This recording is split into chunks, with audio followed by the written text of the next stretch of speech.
ਵਾਹਿਗੁਰੂ। ਪਾਠ 15ਵਾਂ। ਪ੍ਰੇਮੇ ਖੱਤਰੀ ਦੀ ਸਾਖੀ। ਰਾਵੀ ਦਰਿਆ ਦੇ ਪਾਸ ਖਾਈ ਪਿੰਡ ਦਾ ਇੱਕ ਪ੍ਰੇਮਾ ਖੱਤਰੀ ਸੀ। ਉਸ ਨੂੰ ਕੋਹੜ ਦਾ ਰੋਗ ਹੋ ਗਿਆ ਸੀ। ਉਸ ਦੇ ਮਾਤਾ ਪਿਤਾ ਭਰਾ ਕੋਈ ਨਹੀਂ ਸਨ। ਕੋਹੜ ਕਰਕੇ ਉਸ ਦੇ ਹੱਥਾਂ ਪੈਰਾਂ ਦੀਆਂ ਉਂਗਲਾਂ ਝੜ ਗਈਆਂ ਸਨ, ਜਿਸ ਕਰਕੇ ਉਸ ਦੇ ਸਰੀਰ ਤੇ ਕੋਹੜ ਹੋਣ ਨਾਲ ਮੁਸ਼ਕ ਆਉਣ ਲੱਗ ਪਿਆ ਸੀ। ਇਸ ਕਰਕੇ ਉਸ ਕੋਲੋਂ ਸਾਰੇ ਦੂਰ ਹੀ ਰਹਿੰਦੇ ਸਨ। ਉਹ ਤੁਰ ਵੀ ਨਹੀਂ ਸਕਦਾ ਸੀ, ਘਿਸਰ ਘਿਸਰ ਕੇ ਜਾਂਦਾ ਸੀ। ਕੋਈ ਨਾ ਕੋਈ ਦਇਆ ਕਰਕੇ ਉਸ ਨੂੰ ਰੋਟੀ ਪਾਣੀ ਦੇ ਦਿੰਦਾ ਸੀ। ਦਿਨ ਰਾਤ ਹੀ ਉਸ ਦੀ ਜ਼ਿੰਦਗੀ ਦੁੱਖਾਂ ਨਾਲ ਬੀਤ ਰਹੀ ਸੀ। ਉਸ ਨੇ ਸ੍ਰੀ ਗੁਰੂ ਅਮਰਦਾਸ ਜੀ ਮਹਾਰਾਜ ਦੀ ਬਹੁਤ ਮਹਿਮਾ ਸੁਣੀ ਕਿ ਉਹ ਨਿਮਾਣਿਆਂ ਦੇ ਮਾਣ, ਨਿਤਾਣਿਆਂ ਦੇ ਤਾਣ, ਨਿਓਟਿਆਂ ਦੀ ਓਟ, ਨਿਆਸਰਿਆਂ ਦੇ ਆਸਰੇ ਹਨ। ਇਸ ਤਰ੍ਹਾਂ ਗੁਰੂ ਜੀ ਦਾ ਜਸ ਸੁਣ ਕੇ ਮਨ ਵਿੱਚ ਬਹੁਤ ਖੁਸ਼ ਹੋਇਆ ਤੇ ਕਹਿਣ ਲੱਗਾ, ਮੇਰਾ ਗਿਆ ਕਛੋਟਾ ਲੱਦਾ। ਇਸ ਤਰ੍ਹਾਂ ਗੁਰੂ ਜੀ ਦਾ ਜਸ ਕਰਦਾ ਉੱਚੀ ਉੱਚੀ ਗਾਉਣ ਲੱਗ ਪੈਂਦਾ। ਇਹ ਸੁਣ ਕੇ ਕਈ ਲੋਕ ਇਸ ਕੋਲ ਆਉਂਦੇ ਤੇ ਉਸ ਨੂੰ ਅੰਨ ਪਾਣੀ ਦੇ ਦਿੰਦੇ। ਉਹ ਰੋਜ਼ ਹੀ ਗੁਰੂ ਜੀ ਦੇ ਦਰਸ਼ਨਾਂ ਨੂੰ ਚਾਹੁੰਦਾ। ਇਸ ਕਰਕੇ ਉਹ ਘੜੀਸਦਾ ਕਿਸੇ ਤਰ੍ਹਾਂ ਹੌਲੀ ਹੌਲੀ ਗੋਇੰਦਵਾਲ ਸਾਹਿਬ ਆ ਗਿਆ। ਉਸ ਨੇ ਗੁਰੂ ਜੀ ਦੇ ਦਰਬਾਰ ਅੱਗਿਓਂ ਧੂੜੀ ਬੜੀ ਸ਼ਰਧਾ ਨਾਲ ਆਪਣੇ ਸਰੀਰ ਅਤੇ ਮੂੰਹ ਤੇ ਲਾਈ ਤੇ ਕੁਝ ਵਿੱਥ ਤੇ ਬੈਠ ਗਿਆ।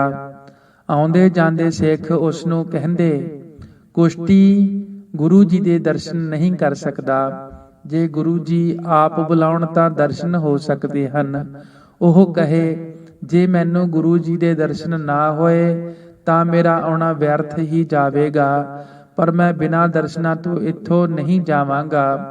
ਮੈਂ ਗੁਰੂ ਜੀ ਦੇ ਦਰਵਾਜ਼ੇ ਤੇ ਪਿਆ ਹਾਂ, ਕਦੇ ਤਾਂ ਦਰਸ਼ਨ ਹੋਣਗੇ।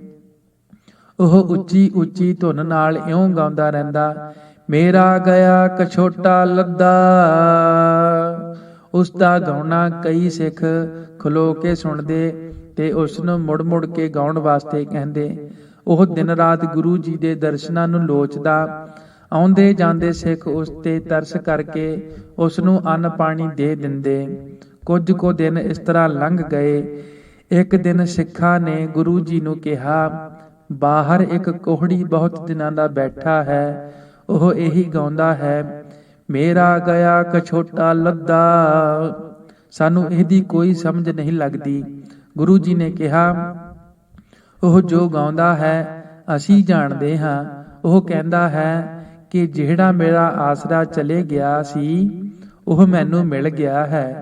ਗੁਰੂ ਜੀ ਨੇ ਪ੍ਰਸੰਨ ਚਿੱਤ ਹੋ ਕੇ ਕਿਹਾ, ਉਸ ਨੂੰ ਲਿਆਓ। ਜਿਸ ਟੋਏ ਵਿੱਚ ਸਾਡੇ ਇਸ਼ਨਾਨ ਦਾ ਪਾਣੀ ਖਲੋਤਾ ਹੈ ਉਸ ਵਿੱਚ ਇਸ ਦਾ ਇਸ਼ਨਾਨ ਕਰਾਓ। ਇਸ ਦਾ ਸਰੀਰ ਠੀਕ ਹੋ ਜਾਵੇਗਾ। ਫਿਰ ਉਸ ਨੂੰ ਮਜੀਠੀ ਰੰਗ ਦੇ ਵਸਤਰ ਵਿੱਚ ਲਪੇਟ ਕੇ ਸਾਡੇ ਪਾਸ ਲਿਆਉਣਾ। ਗੁਰੂ ਜੀ ਦੇ ਹੁਕਮ ਨਾਲ ਸਿੱਖਾਂ ਨੇ ਉਸ ਨੂੰ ਉਸ ਟੋਏ ਵਿੱਚ ਇਸ਼ਨਾਨ ਕਰਾਇਆ। ਫਿਰ ਉਸ ਨੂੰ ਮਜੀਠੀ ਵਸਤਰ ਨਾਲ ਢੱਕ ਕੇ ਗੁਰੂ ਜੀ ਕੋਲ ਲੈ ਆਏ। ਗੁਰੂ ਜੀ ਨੇ ਉਸ ਦਾ ਚਿਹਰਾ ਆਪਣੇ ਹੱਥਾਂ ਨਾਲ ਨੰਗਾ ਕੀਤਾ। ਜਦੋਂ ਗੁਰੂ ਜੀ ਦੀ ਦ੍ਰਿਸ਼ਟੀ ਉਸ ਤੇ ਪਈ ਤਾਂ ਉਸ ਵੇਲੇ ਉਸ ਦੇ ਹੱਥ ਪੈਰ ਸਹੀ ਸਲਾਮਤ ਹੋ ਗਏ ਤੇ ਸਾਰਾ ਸਰੀਰ ਠੀਕ ਹੋ ਗਿਆ। ਉਦੋਂ ਉਸ ਨੂੰ ਨਵੇਂ ਕੱਪੜੇ ਪਹਿਨਾਏ ਤੇ ਸਤਿਨਾਮ ਵਾਹਿਗੁਰੂ ਦਾ ਉਪਦੇਸ਼ ਦੇ ਕੇ ਨਿਹਾਲ ਕੀਤਾ।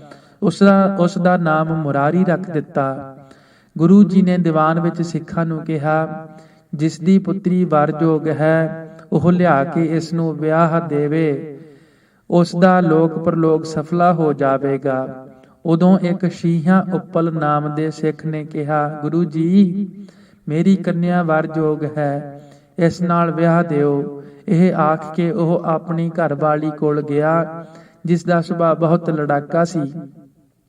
ਉਸ ਨੂੰ ਕਿਹਾ, ਗੁਰੂ ਜੀ ਦਾ ਤੈਨੂੰ ਹੁਕਮ ਹੈ ਕਿ ਸਾਰਾ ਦਿਨ ਲੰਗਰ ਵਿੱਚ ਸੇਵਾ ਕਰ। ਆਪਣੇ ਪਤੀ ਤੋਂ ਇਹ ਸੁਣ ਕੇ ਉਹ ਲੰਗਰ ਵਿੱਚ ਸੇਵਾ ਕਰਨ ਲੱਗ ਪਈ। ਸੀਹਾ ਆਪਣੀ ਪੁੱਤਰੀ ਨੂੰ ਨਾਲ ਲੈ ਕੇ ਗੁਰੂ ਜੀ ਕੋਲ ਆ ਗਿਆ। ਉਸੇ ਵੇਲੇ ਉਸਨੇ ਆਪਣੀ ਲੜਕੀ ਦੇ ਫੇਰੇ ਮੁਰਾਰੀ ਨਾਲ ਕਰ ਦਿੱਤੇ। ਗੁਰੂ ਜੀ ਨੇ ਉਹਨਾਂ ਨੂੰ ਲੋਕ ਪਰਲੋਕ ਦਾ ਸੁੱਖ ਦੇ ਦਿੱਤਾ। ਇਹ ਵੇਖ ਕੇ ਤੇ ਸੁਣ ਕੇ ਸਾਰੇ ਹੈਰਾਨ ਹੋ ਗਏ। ਜਦੋਂ ਸ਼ੀਹੇ ਦੀ ਘਰਵਾਲੀ ਨੇ ਲੰਗਰ ਵਿੱਚ ਸੁਣਿਆ ਤਾਂ ਉਹ ਬਹੁਤ ਦੁਖੀ ਹੋਈ। ਰੋਂਦੀ ਹੋਈ ਗੁਰੂ ਜੀ ਕੋਲ ਆਈ ਤੇ ਆਖਣ ਲੱਗੀ, ਹੇ ਪ੍ਰਭੂ ਜੀ, ਤੁਸੀਂ ਇਹ ਕੀ ਕੀਤਾ? ਕੋਹੜੀ ਨਾਲ ਮੇਰੀ ਧੀ ਵਿਆਹ ਦਿੱਤੀ। ਇਹ ਕੁਲਹੀਨ ਤੇ ਨਿਥਾਵਾਂ ਹੈ, ਨਾ ਇਸਦੇ ਮਾਤਾ ਪਿਤਾ ਹੀ ਹਨ। ਗੁਰੂ ਜੀ ਨੇ ਕਿਹਾ, ਇਸ ਨੂੰ ਸਾਡਾ ਪੁੱਤਰ ਜਾਣ, ਇਸ ਦਾ ਨਾਮ ਅਸੀਂ ਮੁਰਾਰੀ ਰੱਖਿਆ ਹੈ। ਤੇਰੀ ਪੁੱਤਰੀ ਦਾ ਨਾਮ ਮਥੋ ਹੈ।